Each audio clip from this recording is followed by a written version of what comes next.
우리 앞뒤 좌우에 있는 분들하고 인사 좀 나눌까요? 반갑습니다. 한 주 동안 안녕하셨습니까? 예, 감사합니다. 우리가 인생을 살아가다 보면 때로 불평과 불만을 하게 될 때가 있습니다. 그런데 가만히 들어보면 다 거기에는 이유가 있고 타당한 논리가 있는 것을 볼 수 있습니다. 아이들도 부모에게 불평을 할 때 가만히 들어보면 이것 때문에 불만이 있어요 라고 얘기하거든요. 다 이유가 있죠. 어른들도 마찬가지로 어떤 것에 대해서 불평을 할 때 거기에 따른 분명한 다 이유가 있는 줄 압니다. 성경을 읽으면서 그 출애굽기와 민수기는 이스라엘 백성들이 애굽에서 해방되어서 가나안 땅에 들어갈 때까지 광야 40년의 삶이 기록되어 있는데 거기에 이스라엘 백성들의 많은 불평과 불만이 기록되어 있습니다. 이전에는 그것을 읽으면서 이 백성들이 왜 모세를 이렇게 불평하고 하나님을 원망하는가, 그냥 그런 관점에서만 가만히 생각해 보았는데 이번에 다시 읽으면서 깨달았던 게 뭐냐면 불평할 만한 이유가 있구나라는 생각이 들었습니다. 누가 봐도 제가 그 자리에 있었다면 당연히 불평할 수 있겠구나라고 하는 생각이 들었습니다. 그러면서 그 민수기를 보면서 이스라엘 백성들이 이렇게 이것 때문에 이렇게 불평하고 있구나라고 하는 것을 우리가 생각해 보게 되었는데, 제가 몇 가지를 이야기한다면 이스라엘 백성들이 그 애굽에서 나와서 가나안을 향해 가는데 모세가 제일 먼저 인도한 것이 어디냐면 홍해 앞으로 인도합니다. 가나안 땅은 사실은 저 위쪽으로 내려가는데 이 모세는 그쪽으로 가지 않고 이 홍해 바다 앞으로 데리고 가거든요. 근데 한번 가만히 생각해 보면 바다 앞으로 이스라엘 백성들 200만 정도 되어지는 사람을 데려가면 갑자기 무슨 일이 생기면 도망할 데가 있나요, 없나요? 도망할 길이 없어요. 뒤에서 애굽의 군대가 쫓아오게 되는데 이스라엘 백성들 입장에서는 이거 큰일 났다, 죽게 생겼다. 뒤에는 애굽의 군대가 쫓아오고 앞에는 도망할 길이 없고 바다니까 이 바다에 다 몰살해 죽으라고 하는 거냐. 그리고 원망하기 시작합니다. 애굽에 매장지가 없어서 우리를 이 바다에 빠뜨려 죽게 하려고 이곳으로 인도했느냐. 불평할 수밖에 없는 거예요. 만약에 어떤 지도자든지 그런 자리에 있으면 당신 지도자로서 이건 자격이 없다. 지도자가 자격이 없다. 그 지형적인 걸 생각하고 인도해야지. 그러면서 당연히 불순할 수밖에 없다라고 하는 것이죠.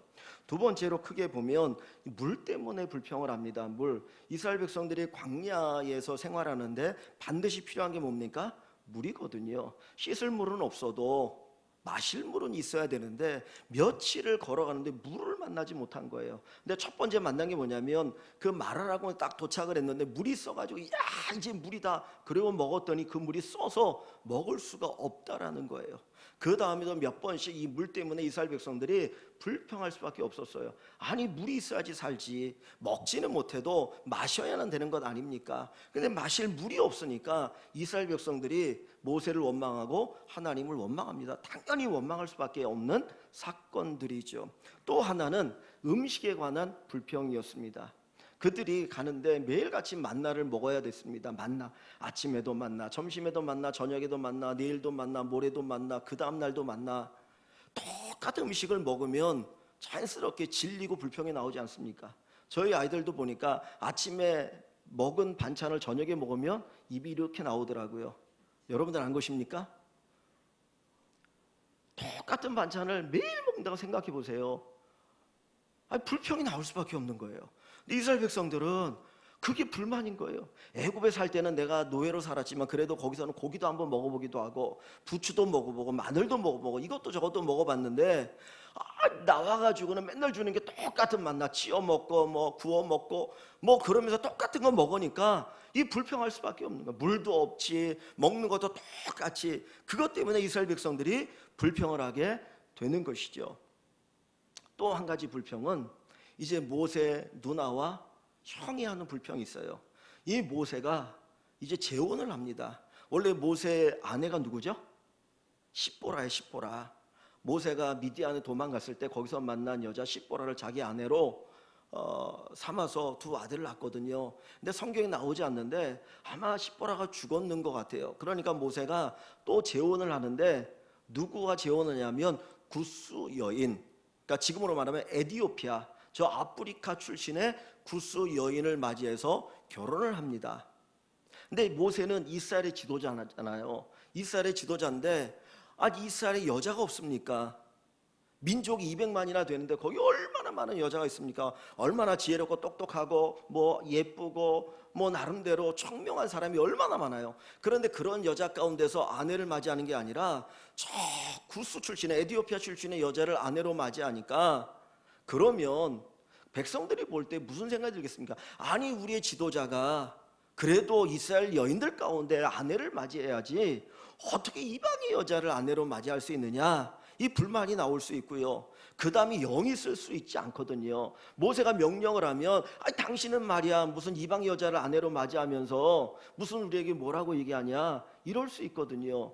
그러니까 모세의 누나 미리암은 모세하고 나이 차가 많이 나지 않습니까? 형은 3살 차인데 이 형하고 이 누나 미리암이 모세에게, 야, 네가 어떻게 이스라엘 지도자로서 구스 여인을 아내로 맞이할 수 있느냐, 그러면서 불평을 하는 거예요. 여러분, 이해가 됩니까? 안 됩니까? 충분히 이해가 되는 거 아닙니까? 당연히 불평할 수 있죠. 이해가 될 수 있죠. 또 한 가지는 가데스 바네라고 하는 곳에서 이제 12명의 정탐꾼을 가나안으로 보냅니다. 그래서 12명이 가나안 땅을 40일 동안 샅샅이 뒤져요. 사실 가나안이라고 하는 것이 우리나라의 경상도하고 강원도 이렇게 합해 놓은 거 정도 되는데, 이스라엘 땅이 거기를 40일 동안을 뒤졌으니 얼마나 샅샅이 정확하게 봤겠습니까? 그리고는 12명이 돌아와서 보고를 하는데 10명의 사람이 뭐라 하냐면, 우리가 40일 동안을 샅샅이 뒤져봤는데 거기에 성읍은 아주 견고하고 그 사람들은 우리가 비교할 수 없는 체력을 가졌고 그들이 가지고 있는 무기는 우리의 힘으로 어떻게 이길 수 없습니다. 우리는 그 땅은 좋으나 들어갈 수 없습니다라고 보고를 하는 거예요. 그러면서 그 이야기를 듣는 온 이스라엘 백성들이, 이게 뭐야, 우리가 가나안 땅을 향해서 들어가려고 왔는데 그 땅에도 들어가지 못한다고 하니 이거 어떻게 되는 거냐. 그리고 사람들이 원망하고 불평하기 시작하는 거예요. 여러분, 군사적으로 전쟁을 해서 이기려고 하면 우리의 전력이 상대방보다 2배는 돼야 된다고 그래요. 2배 정도 돼야 충분히 이길 수 있지, 비슷해도 이기는 건 어려워요. 왜냐하면 이스라엘 백성들은 공격해야 되는 거 아닙니까? 그들은 방어하는 거거든요. 그러니까 전쟁을 이길 수도 없고 그 가나안 땅을 정복하는 것이 거의 불가능한 거예요. 그 이야기를 하면서 원망하고 불평하는 것이 당연한 건 아닙니까? 근데 그 옆에 있던 여호수아 갈렙은 뭐라고 말합니까? 아니야, 우리 그 땅을 정복할 수 있다라고 얘기합니다. 그거는 어떻게 보면 백성을 현혹하는 거예요. 되지도 않는데, 우리의 힘으로는 되지도 않는데 그 땅을 정복할 수 있다라고 하는 것은 백성들을 현혹하는 것과 같을 수 있다라고 하는 것이죠. 그런 면에 있어서 이스라엘 백성들이 했던 모든 불평은 분명한 어떤 근거가 있는 불평이라고 하는 것입니다. 마지막에 보면 이 모세가 하나님 앞에 하는 불평이 있어요. 이스라엘 백성들이 이제 광야를 다 생활을 다 끝나고 40년이 돼갔을 때인데 마실 물이 없어가지고 물을 달라는 거예요. 야, 우리가 물이 있어야지, 먹을 물이 있어야지 살지, 이거 물이 없어서 어떻게 살겠느냐. 그리고 모세는 막 원망하고 불평을 합니다. 그러니까 이 모세가 하나님 앞에, 하나님, 도대체 이거 이스라엘 백성들이 이렇게 불평하고 내가 어떻게 살겠느냐고. 한번 생각해 보세요. 40년 동안 이스라엘 백성들이 얼마나 많이 불평했겠습니까? 이게 한두 번이 아니거든요. 너무나 많은 걸 참고 참았는데 불평을 하니까 모세 더 이상 참을 수가 없어가지고 하나님 앞에 원망을 합니다. 그랬더니 하나님이, 야, 모세야, 내가 물을 줄 텐데 그 네 앞에 있는 반석에게 명령을 해라. 물을 내라고 명령하면 물이 나올 거니까 명령을 해라 그랬어요. 근데 모세가 너무 화가 나니까 명령하는 게 아니라 자기가 가지고 있는 그 지팡이를 가지고 반석을 2번을 꽝꽝 내리치면서, 그러면서 하는 말이 뭐냐, 내가 너희를 위해서 물을 내겠느냐고 분노를 바랍니다. 여러분, 충분히 화낼 만한 근거가 있는 거 아닙니까? 이스라엘 백성들이 광야에서 했던 불평도 어떤 아무런 근거가 없는 말도 안 되는 불평이 아니라 제가 그 자리에 있어도 충분히 할 만한 불평일 것 같아요. 모세와 아론이 했던 불평도 당연히 할 수 있는 불평일 것 같아요. 모세가 했던 그 불평도 충분히 가능한 불평일 것 같습니다. 그런데 하나님께서는 그 불평을 기뻐하지 않으셨다라는 거예요. 우리가 출애굽기와 민수기를 보면 하나님께서 그 불평할 수밖에 없는 상황 속에서 불평하는 이스라엘을 향해서 왜 너희가 불평하느냐, 불평하지 말라, 그것을 말씀하고 계시는 것입니다. 여러분, 우리가 불평할 수밖에 없는 상황 속에서 불평하며 살아갑니다. 근데 불평하다 보면 정말 중요한 것을 우리가 보지 못할 때가 있어요. 불평하다 보면 하나님이 우리에게 주신 은혜를 잊어버립니다. 하나님 우리에게 은혜를 주셨는데 그 은혜를 놓치고 살아갑니다. 감사거리를 놓치고 살아갑니다. 그래서 하나님께서 저와 여러분들에게 불평하지 말고 오히려 감사하기를 원하고 계십니다. 여러분, 우리 인생에서 불평할 게 많겠습니까? 감사할 게 많겠습니까? 사실 감사거리가 얼마나 많은지 몰라요. 내가 이 땅에 태어나서 죽는 그 순간까지 하루하루 살아가는 삶 속에서 내가 감사의 고백을 해야 될 것들이 한두 가지가 아니거든요. 그런데 한 가지, 두 가지 그 불평거리 때문에 99가지 아니 그 이상의 감사거리를 잊어버리고 산다면 그것만큼 불행한 인생이 없을 것입니다. 하나님은 우리가 불평하는 것이 아니라 감사하기를 원하고 계셔요. 한번 생각해 보시죠. 이스라엘 백성들이 애굽에서 해방되었다라고 하는 이 사실, 이것만으로도 그들은 평생 감사하며 살아갈 수 있는 것 아니겠습니까? 그들이 애굽의 노예로 살 때 그들의 삶이 어떠했습니까? 자식을 자기의 마음대로 낳을 수가 없었어요. 아들을 낳으면 나일강에 빠뜨려 죽여야 됐습니다. 아침부터 저녁까지 그들은 매일같이 벽돌만 굽는 그런 인생을 살 수밖에 없었던 사람들입니다. 그런데 하나님이 그들을 구원해 주셨어요. 해방받았다라고 하는 그 사실만으로도 얼마나 감사한지 모릅니다. 우리가 예수 믿고 구원받은 것, 이 사실 하나만으로도 우리는 감사하지 않습니까? 우리가 저 영원한 멸망, 지옥의 형벌 가운데 떨어질 수밖에 없는 인생이었는데 하나님께서 우리를 구원하셔서 하나님의 자녀가 되게 하신 이 사실, 이거 하나만으로도 우리는 오늘 하루하루 감사하며 살아갈 수 있는 귀한 축복의 사람들인 것이죠. 그래서 우리 믿음의 선배들이 초가삼간 나는 만족하고 감사하다라고 고백했던 이유가 바로 거기에 있는 줄 압니다. 제가 지난주엔가 주일 예배 끝나고 저녁에 이제 집에 가서 식사를 하면서 TV를 보니까 제가 제목이 생각이 안 나는데 무슨 사분가 하는 거 있죠. SBS에서 하는 뭐 있는데 거기에 카이스트의 그 산업 디자인 교수님이 나와서 뭐 이렇게 하는 얘기가 있더라고요. 그걸 봤는데 전 세계 인구의 90%가 하루에 10,000원 이하로 살아간대요. 이게 용돈이 아니고 하루 3끼 먹고 필요한 거 쓰는데 들어가는 돈이 10,000원 이하라는 거예요. 전 세계 인구의 90%가. 요즘 식당에서 밥 한 끼를 먹으려고 하면 기본이 얼마입니까? 아무리 싸도 보통 요즘은 7,000원 이상이 가더라고요. 5,000원짜리는 거의 없더라고요. 그죠? 7,000원, 8,000원, 9,000원, 10,000원. 이 앞에 갈비탕 18,000원이래요. 그 사람들은 갈비탕 먹을 꿈도 못 꿔요. 그런데 전 세계 인구의 80%는 하루에 3끼 포함해서 자기가 쓸 수 있는 돈이 2,000원 이하랍니다. 2,000원 가지고 하루 3끼 밥을 먹고 그리고 필요한 것들을 쓰고 사는 사람이 전 세계 인구의 80%라는 거예요. 우리가 TV를 보면 가끔 TV에서 그 NGO 단체에서 아프리카의 아이들을 위해서 여러분 도와주십시오라고 하는 광고가 나오잖아요. 그럼 거기 ARS를 통해서 이렇게 도와달라고 광고가 나오는데 한 달에 얼마를 요청을 합니까? 3만 원을 요청해요. 3만 원. 3만 원이면 이 아이가 한 달을 살아갈 수 있습니다. 3만 원이면 이 아이가 한 달을 살아갈 수 있습니다. 그리고는 광고를 요청하는 거예요. 그것과 우리를 비교해 보면 우리는 얼마나 잘 사는지 몰라요. 전 세계 인구의 정말 상위 몇 프로 안에 드는 사람들이 저희 모두입니다. 그러니까 우리는 그것만으로도 하나님 앞에 감사하고 행복하며 살아갈 수 있는 사람인 것이죠. 오늘 우리가 2022년도를 살아가면서 정말 하나님 앞에 다시 한번 우리가 점검하기를 원하는 것은 우리의 감사 시스템을 다시 한번 세워보자는 거예요. 우리가 감사의 삶을 살아보자. 정말 복된 한 해를 살기 위해서 저와 여러분들이 감사의 삶을 살기를 원합니다. 오늘 본문 우리가 읽은 이 본문에 보면 감사라고 하는 단어가 세 번 기록되어 있는 것을 볼 수 있습니다. 15절을 제가 한번 읽어봅니다.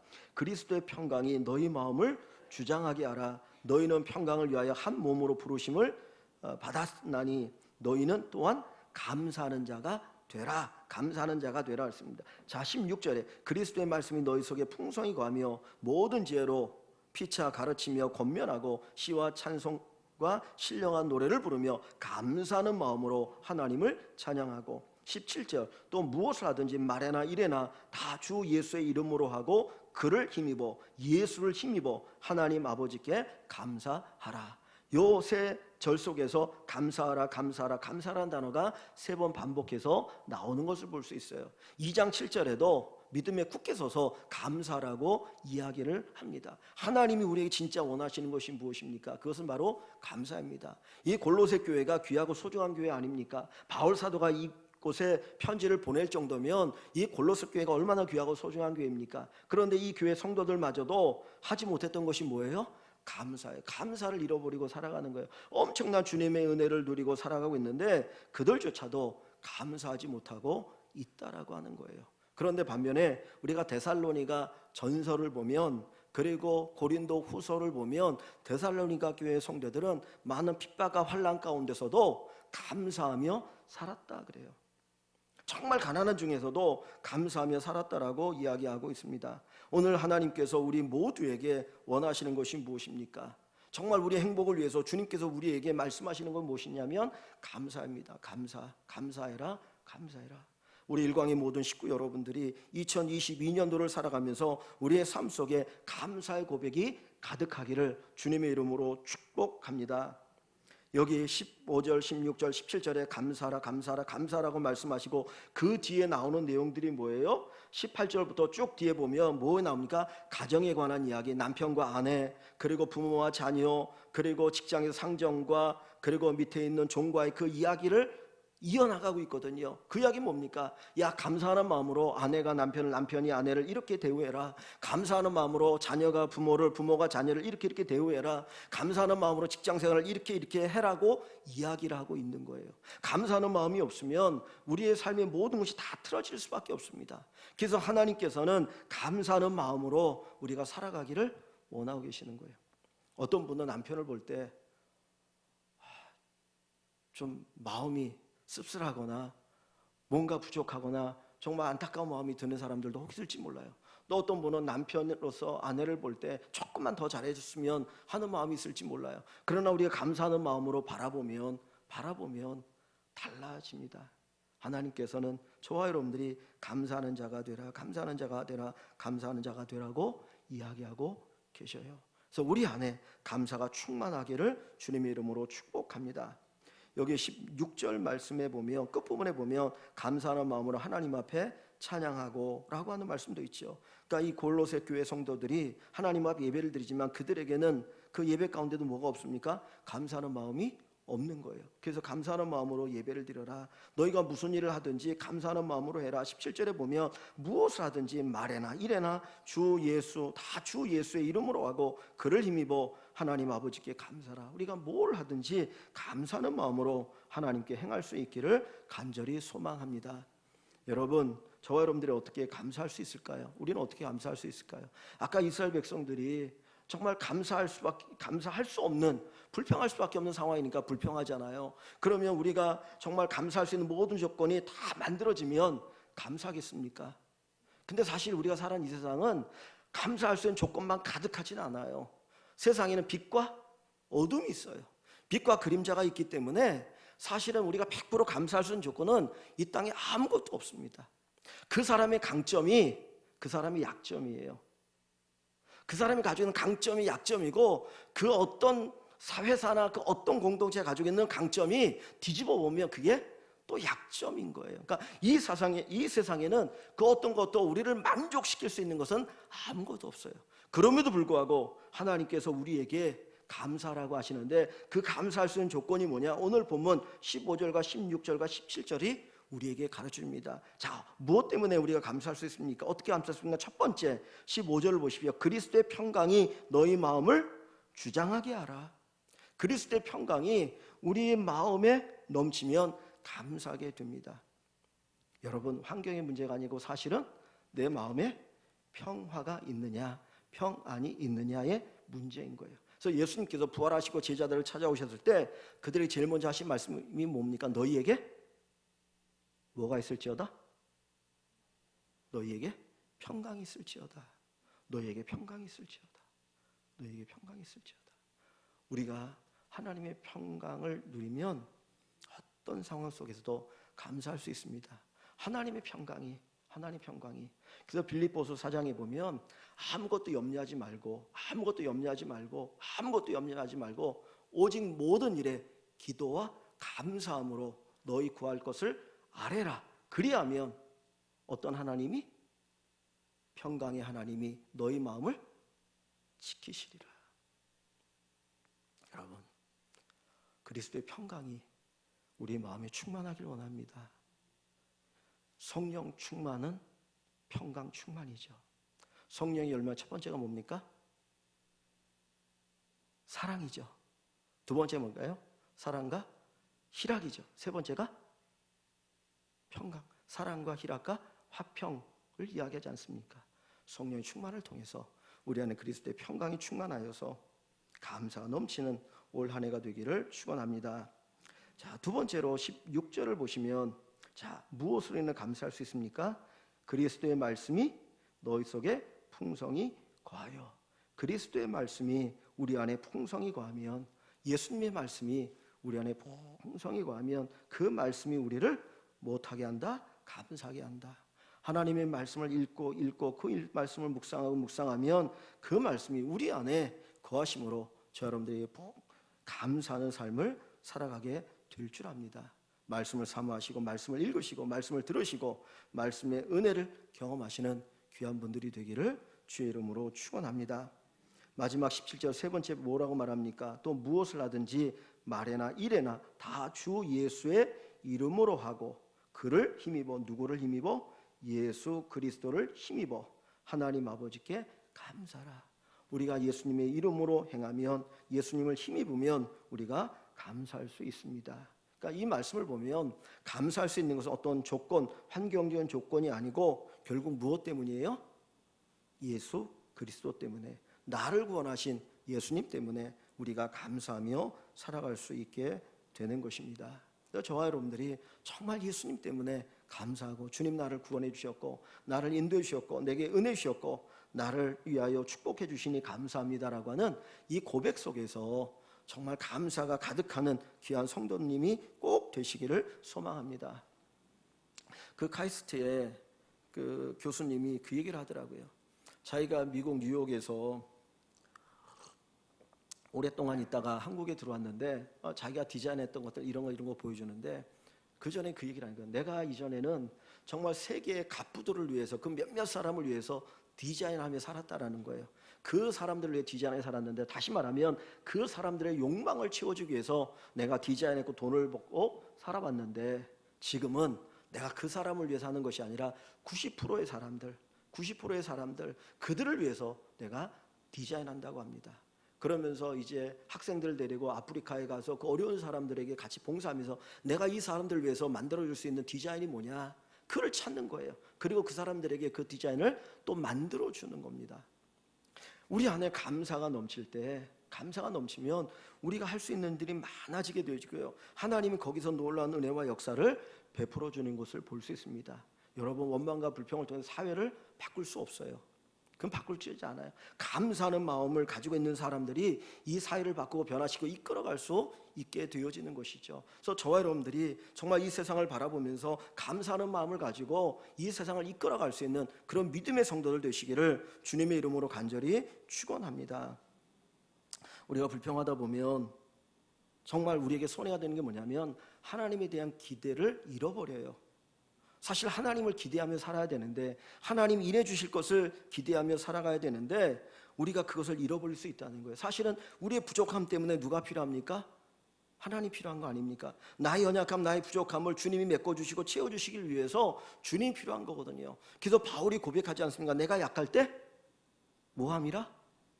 강함이라. 내가 약할 때 오히려 강하다. 내가 약할 때 오히려 강하다라고 하는 건 뭐냐면 바로 그때 하나님이 역사하시더라, 하나님이 은혜 베풀어 주시더라. 그것이 바로 바울의 고백이에요.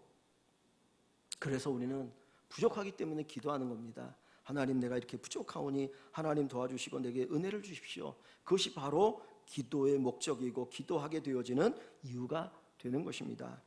여호수아는 또 갈렙은 믿음으로 기도했던 사람들 아닙니까? 모든 사람이 안 된다고 얘기할 때 그 믿음을 가지고 하나님을 바라보면서 우리 들어갈 수 있다. 결국은 그들이 가나안 땅에 들어가게 되었던 것이죠. 우리의 인생을 살아가면 아마 여러분들 저보다 더 연세가 많으신 분들이 여기 많이 계시니까, 근데 인생을 뒤돌아보면 뭘 느끼냐면, 내가 그렇게 그때는 그렇게 바둥바둥거리면 그게 그렇게 귀하고 소중하다고 생각했는데 나중에 보면 그거 별거 아니더라.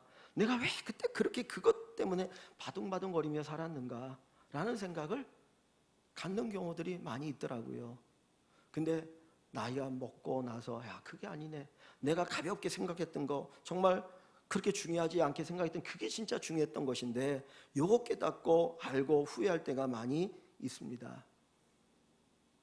우리가 이 땅을 살아가면서 완벽한 환경은 없습니다. 완벽한 건 없습니다.